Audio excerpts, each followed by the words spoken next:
election, but it looks like that could well turn out to be the easy bit. What's next for him? Yeah, I think he might have had the happy ending to the election campaign. The honeymoon, though, was probably over by midnight on Sunday night, of course, because the amount of challenges facing him now are quite enormous, really. Le Parisien has got the first steps of President Hollande on the front page, and they say inside it's rare for a president to enter office with so many challenges stacked up against him already. Of course, unemployment in France at nearly 10%. All the economic indicators are not looking very good at all, and he's got a massive legislative programme of his own that he's going to try and put into place as quickly as possible. So what are going to be his top priorities with all of that? Well, it says one of the first measures he's going to take is a symbolic one, really, to restore retirement at 60, but for a very small amount of people who have 41 years of contributions to social security. He's also going to freeze the petrol price over the summer, so he could push that through with the decree as soon as the end of May, so that people can go on holiday in the south of France. We'll get cheaper petrol to drive all the way down there.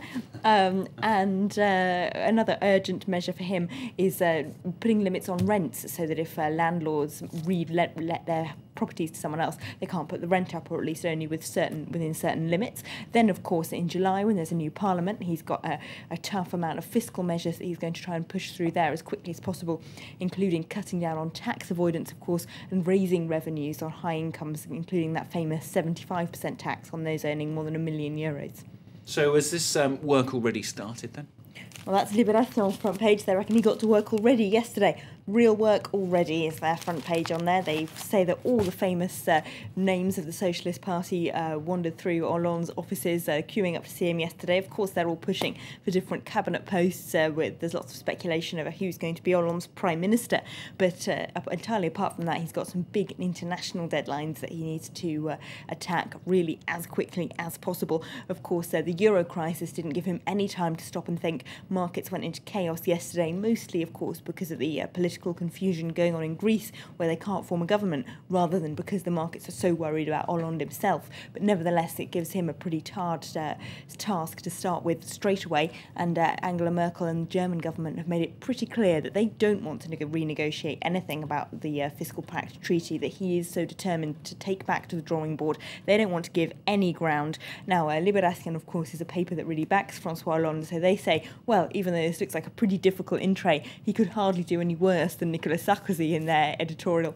But over at right-wing Le Figaro, they think the honeymoon is definitely over. They've got Hollande and Merkel, the first disagreements about Europe, as their front page today. And they say that Angela Merkel called Hollande yesterday to say that she does want to work with him, to congratulate him, but only if he will promise to keep all of the promises that Nicolas Sarkozy made on the European issue. And of course, that's quite the opposite of what he intends to do. He wants, of course, to renegotiate that fiscal pact. Now, Le Figaro says it's not true that Merkel doesn't want to restart growth in Europe. There's a big summit planned for June to talk about exactly that. But apparently, at least according to them, Hollande's team have been telling the German government in private that his actions in office on Europe and the economy won't look much like the campaign promises that he made. So maybe they don't need to worry too much. And he's got some big domestic political challenges coming up as well, not least, of course, some legislative elections, parliamentary elections. Yes, Libération reports the Socialist Party is hoping to ride a pink wave into a big parliamentary majority after that election success. However, nothing could be less than guaranteed. It was, of course, quite a narrow victory, and there's opinion polls today saying the majority of French people, by 55 to 45, would prefer the right to win the parliamentary elections, which is, of course, possible in France then, that you have a president of one political party and a prime minister of the other, what's called cohabitation, like we saw with Chirac and Jospin in the late 90s. So that situation's possible. Then, of course, there's the question of the Front National and what they're going to do in the parliamentary elections. Marine Le Pen is betting on them very heavily, on creating a bloc of Front National MPs. That's going to be very difficult for the UMP, which, of course, in disarray rather now after Nicolas Sarkozy's defeat. She's hoping to jump on that as much as possible, hoping to see them pushed down as much as possible in the parliamentary elections so that she can win over those right-wing votes. So they've got to work out their strategy as well for taking her on in those elections that are just a few weeks away.